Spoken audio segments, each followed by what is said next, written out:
All right. Hello, everyone. And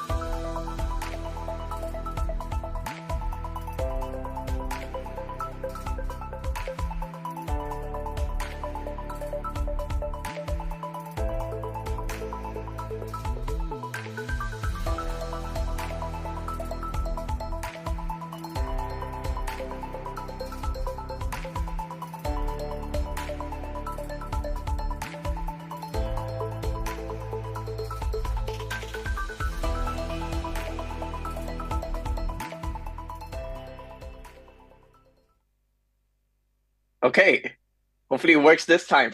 Hi, everyone. Great to see you. And thank you, Luca, for joining us. So good to see you again. And we're very excited today to dive into the topic when rare meets real, leveraging digital scarcity and IP with Pudgy Penguins. Diving right into it, I want to kick off on a high note. Now, Target, Lotte, Big W, GameStop, Walmart again. Pudgies are on a roll. We just keep winning. So clearly, this is fantastic for Web3 onboarding. We're going to expect so many new users, new people who are exposed to the Pudgy brand IP, and of course, have their own Web3 wallet account as well. And I think these partners sound like they're really excited to bring us on board. And I'm sure being capitalist companies, they see it as a win-win. So I'm really curious, Luca, can you share with us what is their side of the story? What do they see in us? Are they as excited about Pudgies and Web3 as we are about bringing it to the mainstream? I think more mainstream brands are excited about Web3 in a way that I think most don't know. I think for Pudgy specifically, we always wanted to be the Trojan horse to actually bridge the two gaps. I know it's been said for a long time, but I think we're one of the first to actually do it. And I think when you look at what Web3 technology, I think it provides a really interesting value proposition that I think doesn't exist today. And so, obviously the Pudgy brand, I think, has an amazing IP, an amazing community. And I think we have a team that really knows how to execute towards mass. And so we can tell that story. But I remember speaking to Walmart specifically when we were first pitching them, and they were really keen on being on the forefront of innovation. And they believe that Web3 was something that could have a lot of staying power and was ultimately the reason why we were able to break through that door first. And so, if I'm being honest, if Walmart doesn't make that first order, probably all the others don't kind of follow suit.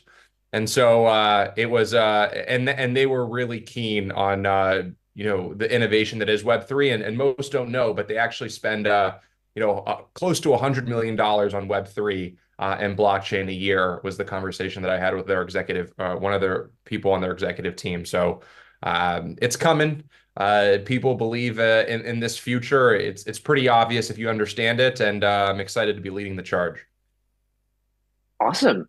Yeah, it's truly, I guess, mind-boggling to think that Walmart's such an established brand and they have so much to lose as incumbents, right? It's willing to then risk it and embrace us and embrace this technology. And now that's opening up so many other doors as well. And I'm sure from here, Pudgy will then open the doors to many other crypto native IP and brands. I'd just like to switch the perspective to the user now. I love what you talked about, the Trojan horse, right? And we always talk about onboarding users to Web3. And the target base for Pudgies, right? Like you said, the TAM for Qt is global. Pudgy is for everyone. And this is actually so different from what the crypto products today are really pushing, right? The value propositions in the past, we've been talking about a little bit of like anarchism, self-sovereignty, financialization, free markets, and like we must own like the keys and be able to prevent censorship. Now, when we talk about Pudgy being a Trojan horse to crypto, what is a journey that we're leading our users along? Are we actually trying to communicate the same values here? Are we trying to lead them down the road towards some sort of sovereign composable future, or where do they go from here? Yeah, it's a great question. And I think to kind of, for me to answer that, I think it's important to kind of explain my thought process. I actually believe conversion is a process, not an action. And so the idea that, and one of the things that I think, Pudgy Penguins is really aiming to solve is bringing adoption to crypto that's not predicated on price going up or price going down. I think today that is the Achilles heel of the industry. And if that remains the case, I think for a long enough period of time, a ceiling will be put on crypto. And that's not what I want. And I know that's not what the people listening want. And so, how do you take something, an industry that is relatively taboo and relatively intimidating, and leverage a cute, pudgy penguin that identifies with everybody from every walk of life, and use that as an onboarding mechanism for people to fall in love with the idea of digital ownership and not the idea of how do I make more money in this amazing borderless casino? And so, what I want Pudgy Penguins ultimately to be is I want us to be, and I think we already are, the face of consumer crypto and ultimately the mascot for crypto in general. And what I think that will do is I think people can fall in love with IP. It's easy to scale IP, it's easy to distribute IP, and it creates an emotional attachment that I think is not currently present in today's market. And so what you need to do is you need to take the pendulum, which right now the pendulum is swinging towards financial gain, which is okay and it's amazing and elephant in the room. That's how I think most of us got into crypto. But I think for us Mm. to really break through to a new ceiling and to really meet and garner the attention and the love of hundreds of millions of people, the pendulum needs to swing to a more sustainable value proposition. The idea of the financial aspect of crypto being the main value proposition is not sustainable because for every million people that come into the space, 900,000 of them lose, and then 100,000 of them leave. And that stairway is ultimately is not where we're going to get to hundreds of millions of people and hopefully billions of people on chain. There has to be a greater value proposition. And so for us, I'll kind of walk through an example of how we're getting people on chain leveraging our toys. I think there's a really exciting thing that we're doing at Pudgy, which is actually tying the digital and the physical. So every time that we sell a toy at Walmart or Target or GameStop or any of the retailers that we're in, there's actually a QR code that comes with each toy.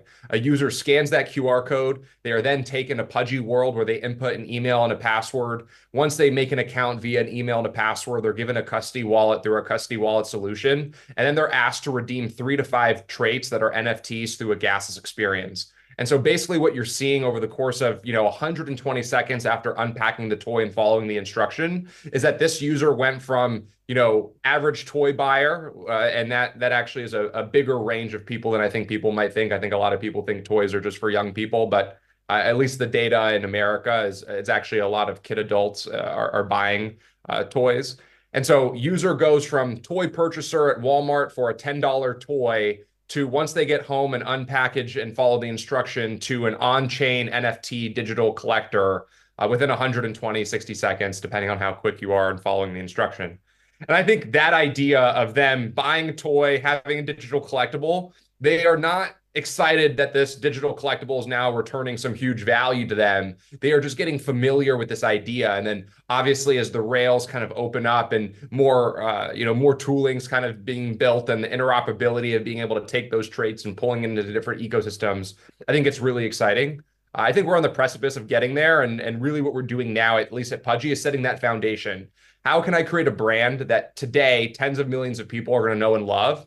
Eventually scale that up to hundreds of millions of people. But as we kind of build this nucleus, take them through the conversion and the process that is bringing people on chain, which is not, hey, you bought a Pudgy Penguin, now you have to make a wallet, now you have to buy crypto. I think I look at it like a life cycle. And if you look at it from a long-term horizon, these things take years. And so we're 2 years into the process. And I think over the next couple, we're really going to work hard on taking them from, novice, crypto, maybe crypto curious user to, actual power user. And I'm excited to Mm. kind of spearhead that transition here shortly. Awesome. I love to go deeper into this power user and what are they going to be using? What is their experience going to be like? And if I may link it to the Web3 strategy of and that the growth of Pudgy and other similar projects, right? It seems that that might be the trajectory for many of, or if not all, the successful crypto projects, certainly consumer products today, right? There's going to be a product, there's going to be an app chain or app roll up. There are quite a few of those already right now. Many of them actually have their own PFP, have their own token, and they become an ecosystem, right? So what we start to see are these vertically integrated ecosystems. They have a product, they also own the infrastructure underneath, they own the marketplace, they own the wallets, right? And then they start to build ecosystems around themselves. So you're not the only product in there. There are other ones that are synergizing with us as well. So of course, Pudgy is going to have Pudgy World and its own chain as well. So love to paint here what is then the crypto native end vision and what does that look like for the user? How is it going to synergize with other IPs, right? Just all these threads coming together. I think it starts and stops with abstraction. At the end of the day, if you understand the average human being in the world, this idea of the complexities of Web3, and I'm pretty tech savvy myself, the actual learning curve to kind of get familiar in this space, I think is too high for the average person. And so I believe that blockchain is the back end, it's not the front end. It can't be the hook. It can't be the reason why people are coming in. People have to come in because the product is better and at the underlying value proposition, whether it's digital ownership or seamless payments, that extra feature is a differentiating and killer feature that obviously is enabled by blockchain, right? And so, from my perspective, I think there's a lot of room for disruption. I think what we're doing in Pudgy Penguins is, how do we disrupt consumer product brands? How do we disrupt IP? How do we disrupt the collectible market that is the $500 billion market that it is? And that's the lane that we want to play. I actually believe IP is going to play a bigger role in onboarding because of just the way that these fervent communities form around these PFPs. I think it's unlike anything that I've ever seen inside and outside of Web3. And there's a ton of different, suites and end goals, I think, for different products, depending on what you're building. I think for us is just how do you build a seamless user experience that is built around digital ownership, removes all the friction rails that I think collecting today kind of has by leveraging digital goods and all of the things that I think are pros around digital collecting versus physical collecting. So, obviously we're playing in our ocean and our territory. I think it's going to ultimately be a huge variable to reaching the end goal of what I think crypto needs to become for all of us to really get where we want to be. But ultimately, depending on the company that you're building, I think the end goal would be differentiated depending on your goals. For sure. And okay, can you talk a little bit about that? How do you feel about this, vertically aligned, integrated, and like ecosystem play, right? And will we have other IP on there? Is Pudgy going to expand our IP, or do we onboard others, work with them, synergize? How does it all work? Yeah, I think the goal for us is the values in the ecosystem. I'm a firm believer that with NFTs, the idea of creating more NFTs up until this point, if you just look at the data and if you're familiar with the space, has been a death sentence. I don't think there's enough demand to issue more digital collectibles, especially if you want to win the race. And so I'm pretty competitive, and I'm pretty convinced that Pudgy Penguins will be the number one NFT project, here pretty soon. So the idea of minting new NFTs is not necessarily in our roadmap.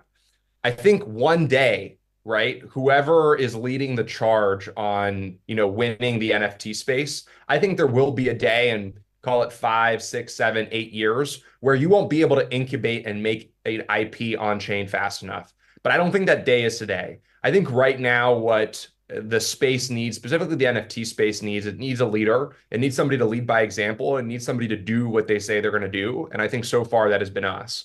Now, what I think we're focused on from an ecosystem perspective is how do you, capture the value of what I think Pudgy Penguins is doing for crypto. In my opinion, Pudgy Penguins is, onboarding people on chain in a way that is not financially driven. And we're ultimately fighting the taboo and the stigma that is, crypto and its intimidating nature, I think, for regular people.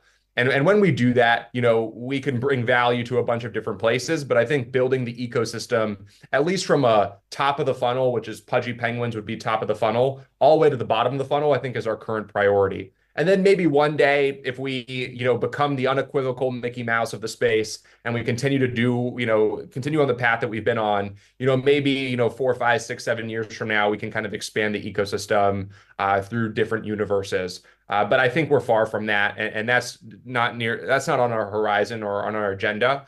Because ultimately, I think that just hasn't been a winning strategy. And so I'm focused on winning. I'm focused on trying to be the best and trying to lead the NFT space back to its glory days. And vertically integrating from a tech and infrastructure side is something that we're definitely pursuing.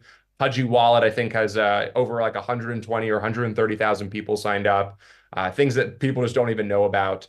But no expansion of the NFTs anytime soon, just because we know that doesn't work out too well.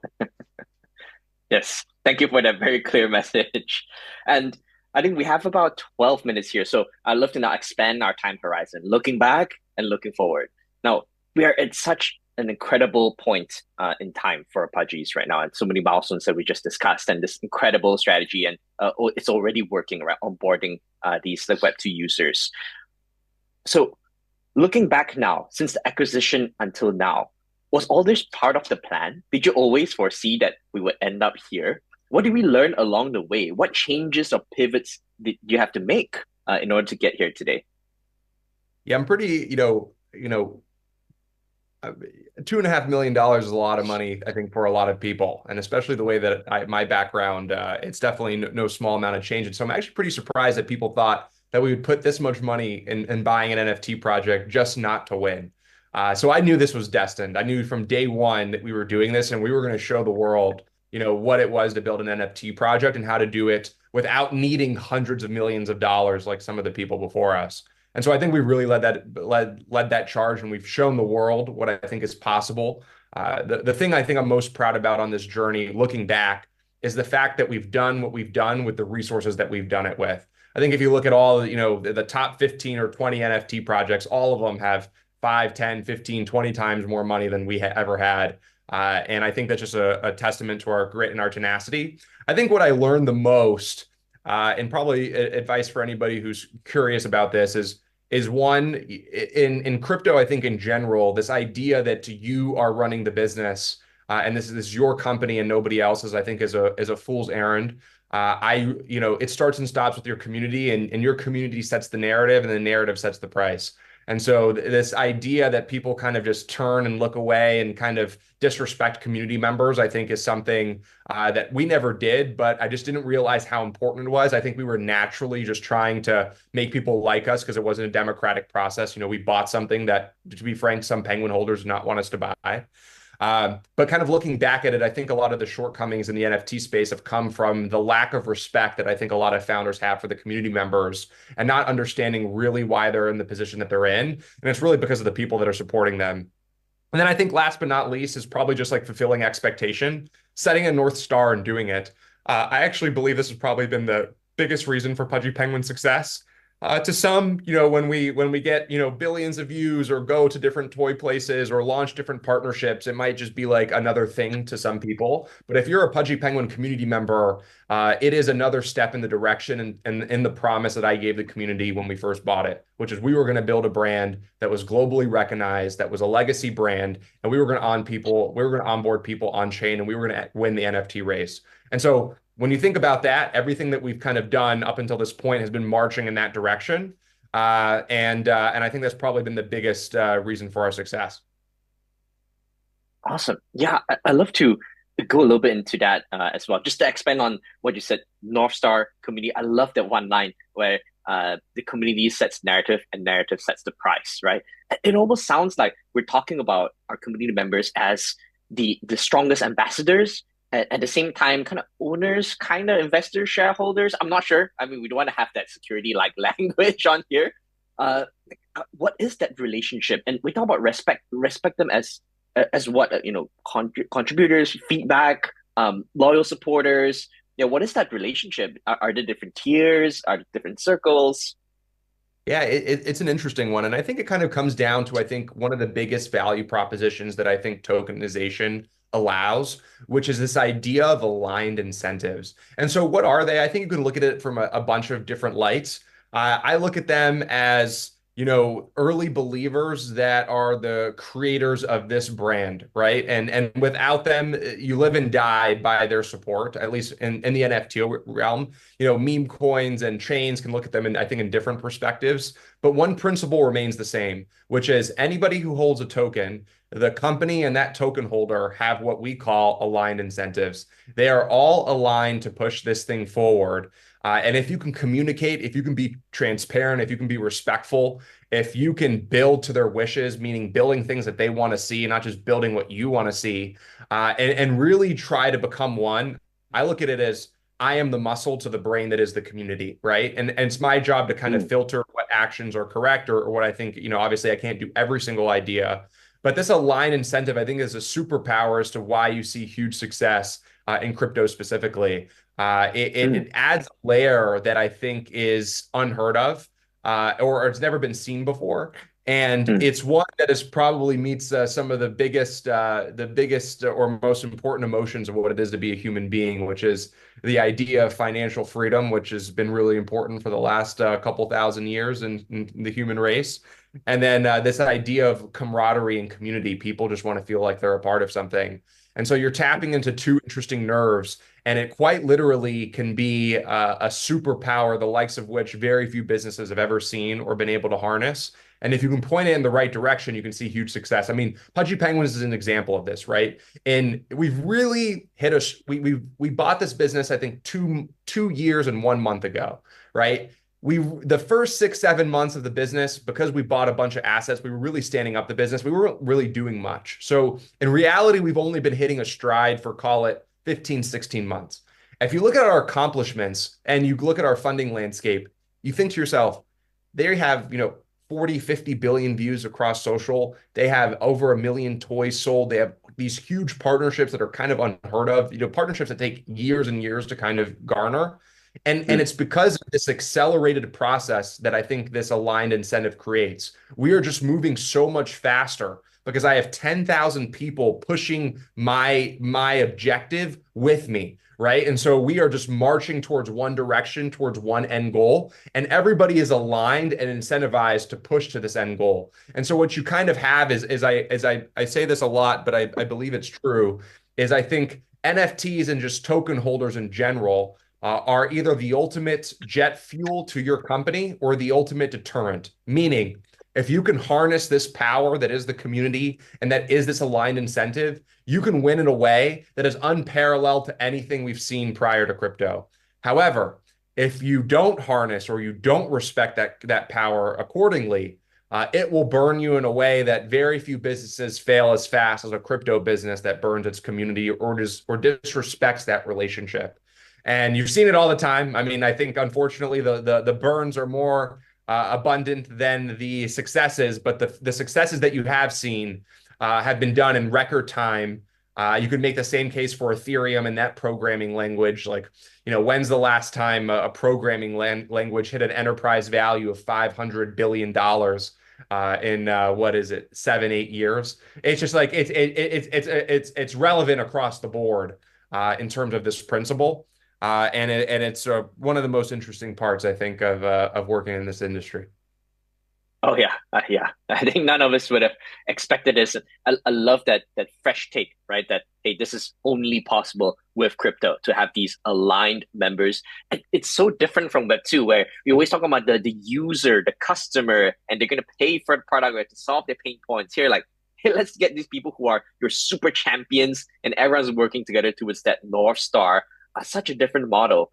And I think we have just a few minutes left, so I'd love to now look into the future.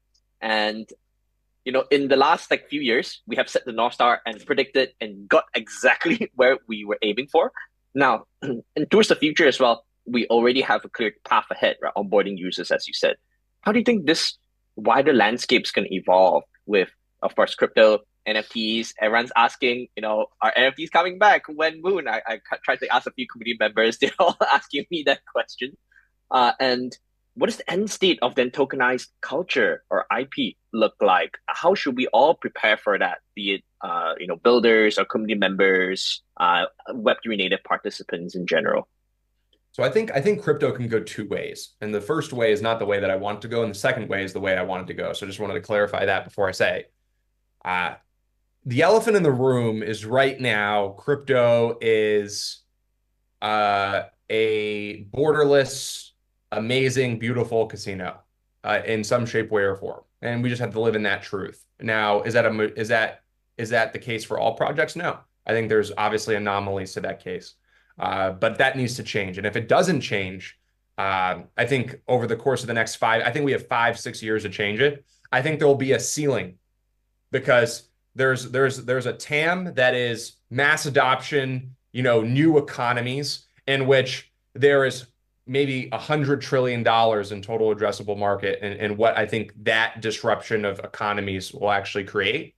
And then you have the casino ceiling, which could be 10, $15 trillion, but it's not $100 trillion, right? And so I think the difference between $100 trillion crypto future and TAM and 10 to 15 is 10 to 15, we will get there being the casino. Just people love the casino. And it doesn't read directly like a casino, but you understand the principle of kind of what I'm saying. On the other side of it, you have a completely disruptive model that changes the way that economies are ran and something that I hope is ultimately the end goal. I think the difference between the two is how quickly can you get real users on board that are not just focused on price going up and price going down, right? Like actually getting 10, I think we have 5, 6 years to get tens of millions of people really using blockchain powered products that are not just sitting there on the charts wondering, how much money they made today or how much money they lost. I think that's really important.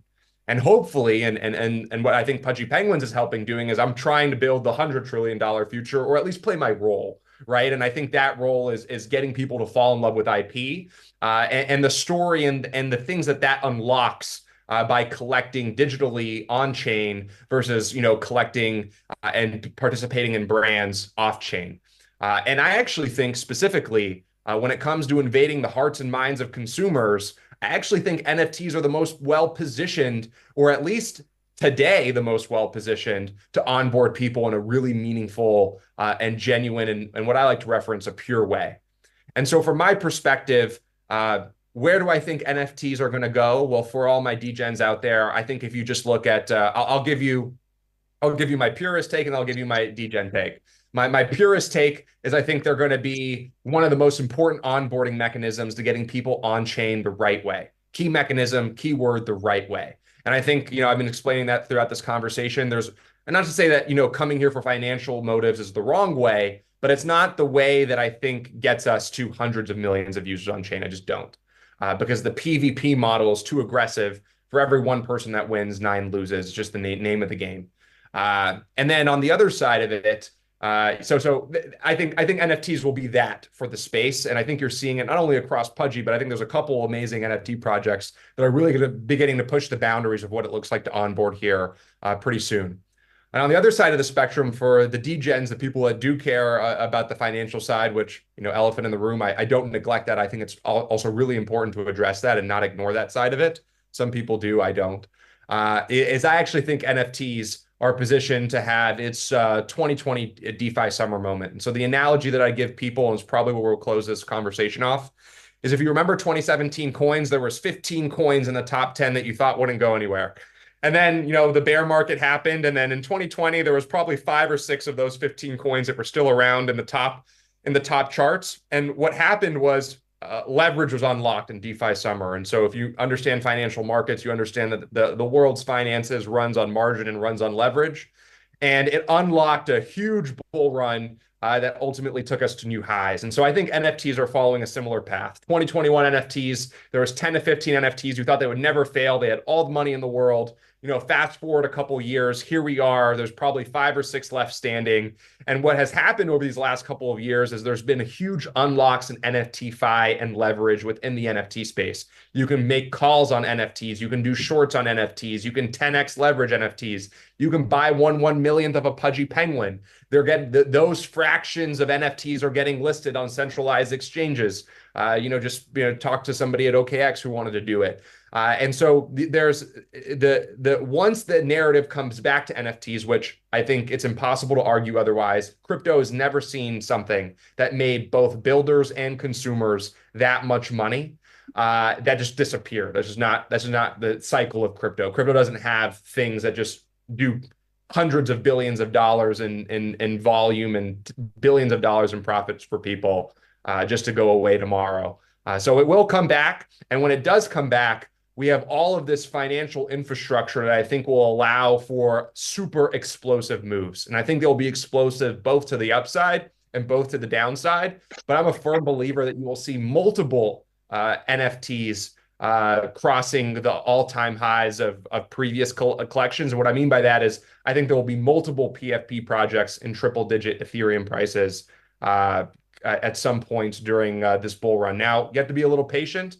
The concept with NFTs is it's really the place that you put your money after everyone's made so much magic internet money and they're trying to flex online. They're the ultimate flexing vehicles of our crypto universe. So they don't really start cycles. They tend to kind of happen in the middle, and then kind of call the when NFTs get really, really ridiculous, you're getting close to the top, I think, of the cycle. And we have that 6 to 7, 8 months kind of window that I think things are just going to get Yeah. ridiculous. So I'm excited for NFTs, and I think the moves are going to be pretty crazy here once the narrative comes back.